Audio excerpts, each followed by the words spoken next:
According to Bidenomics, happy days are here again. Let's see what our next guest thinks about that. Jonathan Williams, Chief Economist and Executive Vice President of Policy at the American Legislative Exchange Council. Jonathan, how are you, sir? Hey, I'm great. It's great to be back with you. And as I usually say, greetings from the land of make-believe in Washington. I'm actually today coming from the free state of Florida, and much different outlook down here. It's great to be outside of this beltway. It's an amazing coincidence. Tim is there, too. Yeah, about that, right? It was an amazing week here with about 1,500 of our closest free market allies. Jonathan, expound a little bit on the vice president's quote there. You know, as I said, they're touting Bidenomics, low unemployment, inflation is coming down, and the vice president says that people are a half a paycheck from total financial ruin. Yeah, it doesn't really add up, does it? And the other thing is, you know, we are so far away from being out of the woods yet when it comes to this economic situation. Is, you know, you look at, you know, the Federal Reserve just, you know, raising, you know, rates and signaling there may be more rate increases ahead because inflation has in fact not been tamed by the so-called Inflation Reduction Act. And, you know, there's just so many worrying signs on the horizon, such as, you know, during the Biden administration, I've been told very recently when the paths finally crossed, I mean, Americans are actually making less in real wages. I mean, there's been all this, you know, I think, you know, just snake oil salesman type, you know, argument being made that somehow wages are going up. And of course, the Biden administration is saying this on nominal terms, but in real terms, after you adjust for this crushing inflation over the last several years due to big government spending policies, people are actually less well off than they were when the start of the administration. So the old, of course, line from Ronald Reagan, were you better off than you were 4 years ago? The answer is no for the vast majority of Americans.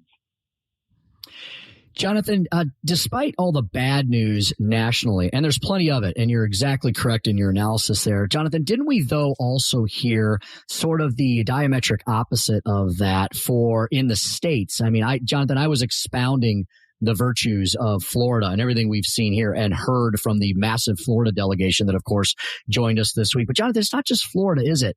It's states like Texas and North Carolina and South Carolina and South Dakota and Tennessee and so many others. Jonathan, I think there's differences between all the states, but one of the things that I've been thinking about this week is it involves the right mixture of not only just being a red state. There's very few blue states that have any sort of economic success to talk about over the last couple of years, but it has to be also a red state that is governed by true government reform-minded leadership, right, Jonathan? From the governor's office to the speaker's office to the Senate president, all rowing in the same direction and promoting free markets and federalism and limited government, right? Well, that's exactly right. I mean, we always say the proof is in the pudding in our rich states, poor states analysis. When you look at the states, as we rank every year, that are growing the fastest, when it looks at, you know, when we look at the income growth, when we look at the wage growth, when we look at overall economic growth, and we look at things like Americans voting with their wallets and voting with their feet, as we like to say, they're voting towards states that value economic freedom, or they vote towards states that do the heavy lifting when it comes to keeping the size and scope of government in check and cutting taxes. I mean, this is not about partisanship, as you said. There are some red states that have not been overtly courageous in cutting taxes and getting government out of the way. But when you look at the examples here in the free state of Florida under Governor DeSantis and incoming Speaker Danny Perez, our national ALEC board chair this year, the incredible success story here in Florida and in Texas and Tennessee and the states, for instance, that avoid a personal income tax altogether, you can't help but draw the huge comparison between the failed big government policies of the Biden administration in Washington and the success of these states that are doubling down on free markets and limited government, really the ALEC guiding principles. Speaking with Jonathan Williams, Chief Economist and Executive Vice President of Policy at the American Legislative Exchange Council. We got some disturbing news this week, Jonathan, regarding the Inflation Reduction Act. That was the Biden administration's legislation that spent trillions, billions of dollars to reduce inflation. We have not seen much of a result from that. We learned that $7 million from the Inflation Reduction Act is going to improve weather forecast. And then the Wall Street Journal had an article today that $110 billion from the Inflation Reduction Act is going to foreign companies to spur clean energy projects. What's your thoughts on that? Well, it's, once again, this is not rocket surgery, as my co-author Art Laffer likes to say. I mean, this is what government does, right? When you put more money in Washington, D.C. or a failed state capital, let's say, of a big government state, they oftentimes use justification for growing even more government spending. And yet oftentimes the things that they say they're spending it on, the things that it would be in some cases even justified to spend things on, are oftentimes not what it's used for. It's used to pad government baseline budgets. It's used to add new pork spending in, or to even reward, unfortunately, some contributors in some cases through cronyism and government picking winners and losers. So that, it doesn't surprise me whatsoever that we see some of these horrible examples of government waste when you're talking about trillions upon trillions of new spending. And much of this was marketed as pandemic era relief, as we know. And you look at the national debt clock, as I did the other day, $32.6 trillion of debt because of failed spending policies like this, which of course are directly connected to this historic inflation that is continuing to be stubborn to get under control and is causing things like these painful interest rate increases that are hurting small businesses and of course even driving banks into bankruptcy like we saw with Silicon Valley Bank, among others. Jonathan, the left is never at a loss for bad ideas, and they also never tire of trying to destroy the good ideas that common sense conservatives and free marketeers deploy in the states. Jonathan, we know that the left hates federalism. They hate the 50 laboratories of democracy. They want the federal government to nationalize and regulate and basically consumerize everything, right? They want everything to be run from Washington, D.C., despite the fact that would be the worst idea ever. Jonathan, we talked today about something I want to introduce our audience to here in St. Louis because it's something we should adopt here in Missouri that has kept Colorado, which has become a blue state, it's kept them from falling off a fiscal cliff. And now, of course, the left is attacking that. It's not enough for them to control all the branches of government on the state level in Colorado, but now they're going after some of the great ideas that Republicans put into place when they ran the state not that long ago. Jonathan, would you explain to our audience what TABOR, the acronym TABOR, T-A-B-O-R, what that means and why the left is trying to dismantle it?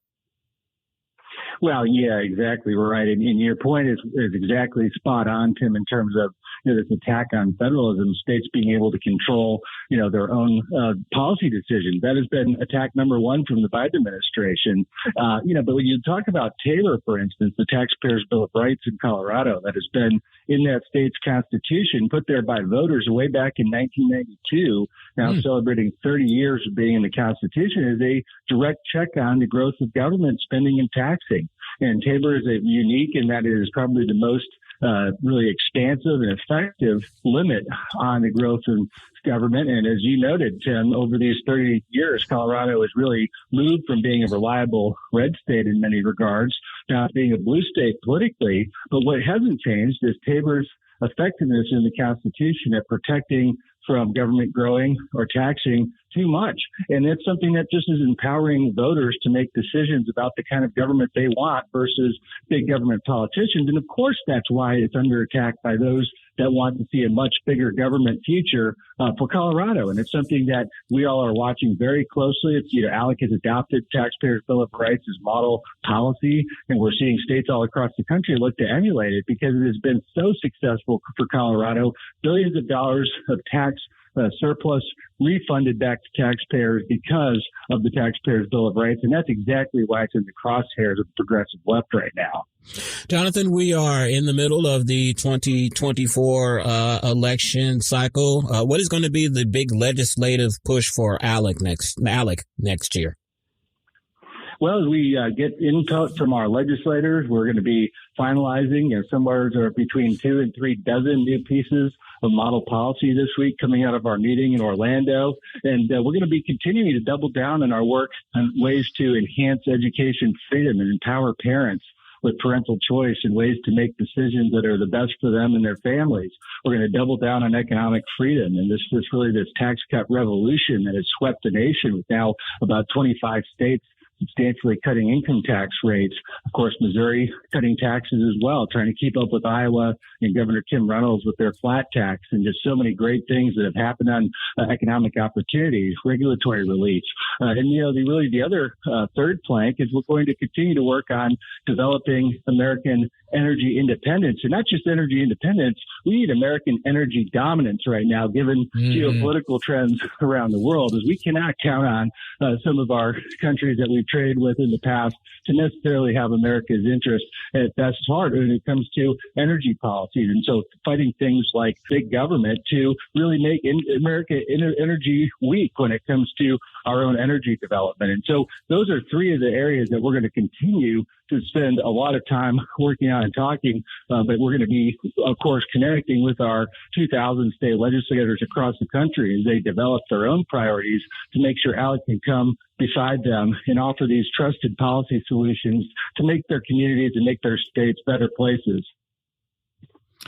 Jonathan, as we wrap up here, I just want to let everybody know I've been such a proud member of ALEC and worn so many hats with the organization in public sector and the private sector. Really thrilled to be part of a new experiment, new project we're doing as one of the newest regional policy officers for ALEC.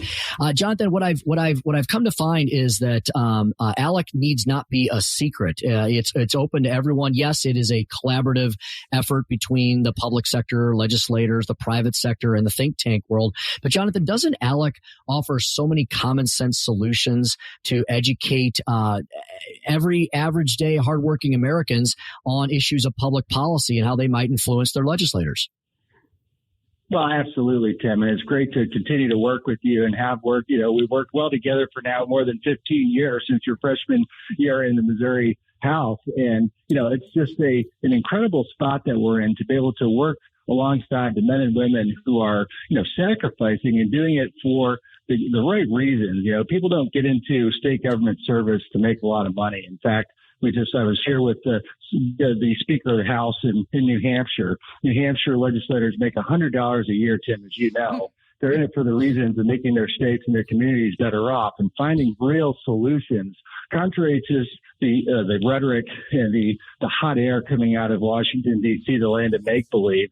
These legislators are looking for real solutions to issues like education and transportation and economic opportunity and energy policy. And that's really what puts ALEC at the crossroads of developing these trusted policy solutions, working with job creators, working with pre-market legislators, and doing this now, being across the 50 states myself multiple times over the last 16 years. It is so rewarding to see the positivity that is happening in America's 50 laboratories of democracy when you contrast that with the continued gridlock and just problems coming out of Washington. And we've been speaking with Jonathan Williams, Chief Economist and Executive Vice President of Policy at the American Legislative Exchange Council. You can reach him on Twitter at Tax Economist. And what's the website, Jonathan?